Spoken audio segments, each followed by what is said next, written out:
This is an example of the dangers of buying a card off of a consigner on eBay. Now, if you aren't familiar, a consigner is a business that basically runs by selling your cards for you. Their value proposition is you send them your cards, they list it, ship it, deal with all the customer service issues, and in a lot of instances are able to not only get you more money because they have more eyes, but also maybe have lower fees because they do more volume with eBay. Now, it's great. I buy a lot off of consignment on eBay. However, they run into one small problem.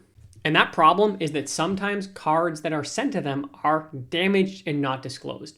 So I bought this Elly De La Cruz off of eBay the other day, paid over $100 for this card. It's a great one. Bowman Gold rookie, numbered out of 50.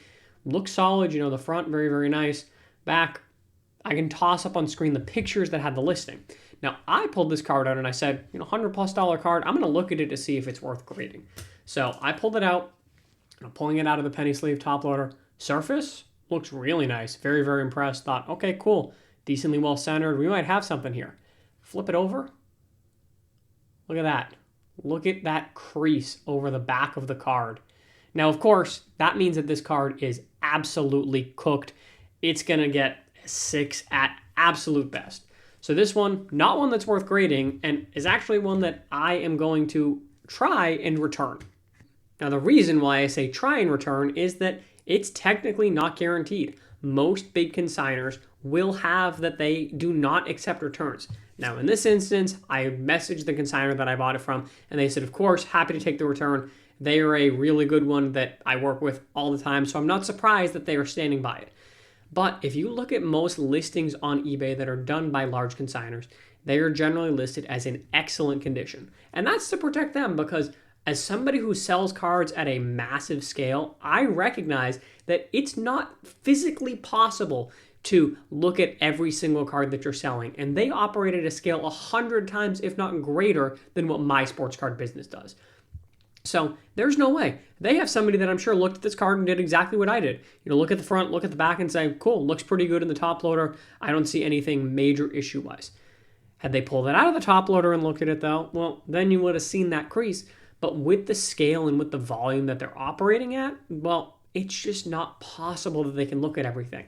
And that means that most of the time, a lot of these cards that you're getting aren't always in the condition that you're maybe hoping.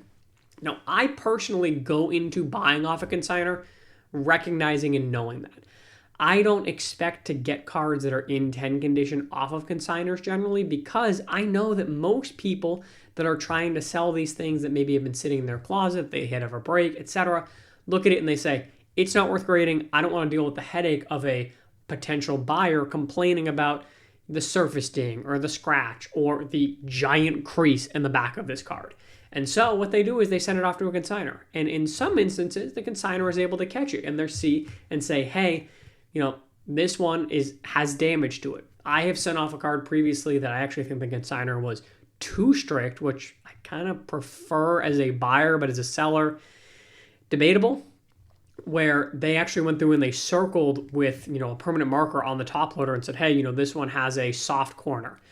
And I thought that was a little too strict because I think that it still fit a near mint or excellent condition situation. It wasn't a 10. I would concede that. But what I do think is nice is that they are looking at the card. And sometimes you catch it, sometimes you don't. But know that when you are buying off a consigner, while you may be able to get good deals because they're running live auctions and they are, ending and they have hundreds and thousands of auctions that are ending every single night, you also will run into cards like this Elly De La Cruz that are unfortunately not in amazing condition. So know the risks if you're going to go to buy with a consigner. And if you're going to sell, know that you shouldn't be sending in stuff that is horribly damaged without disclosing it. I know it's easy because it is essentially anonymous. They know who you are, but no buyer ultimately does.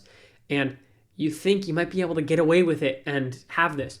But normally what happens now in this situation is this consigner is going to look and they're going to say, okay, who is this customer? And now when that customer sends stuff in, they're going to look at it with significantly more scrutiny and or maybe just tell that customer that you can't send stuff in, because what happens now is I send this card back to DC Sports and they're going to relist it and sell it, but they're going to list that it has the crease in the back of the card, and they have to eat that loss. To that point, in the perspective of selling with a consigner means that they do all of the work. Well, this card was bought a week ago. The seller has been paid.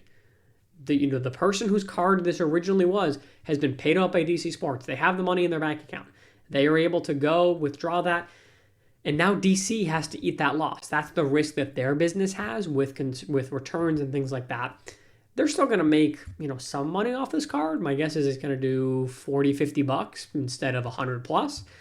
So they'll recoup some of that loss, but at the end of the day, that's the risk that they're taking on, which is also why, they do still charge fees. So again, just know if you're going to buy cards from a consigner, don't expect them to be in 10 condition.